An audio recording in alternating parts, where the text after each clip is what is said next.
হ্যাঁ তো আমার সেই ছোট্ট জামাল আসুস, আমার আদরের সেই জামাল।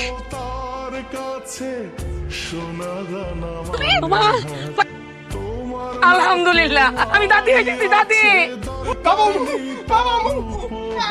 জামাল আছো? জামাল, ওই সুমি, ভাইজান আপনি একলাই আইছেন? আব্বা আম্মা আসে নাই?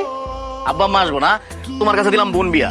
তুমি বেশিরভাগ সময় থাকো দেশের বাইরে, এই যে দেশে আসছো, কই আমার বাড়ির কথা তোমার মনে আছে? তোমার শ্বশুর শাশুড়ি মানে আমার একটু দেখা করা দরকার না? হ্যাঁ ভাইজান, আমি তো যাইতাম, কিন্তু আসার পর তো একটার পর একটা ঝামেলা। এর মধ্যেই তো আপনার বোনের ওই সুখবরটা আবার। তবে একটু ঘুষাইয়া দু একদিনের মধ্যেই যাবো। চল। বাজারে একটা বিচার আছে, অনেক লোকজন, আমি না গেলে বিচারই হইতো না।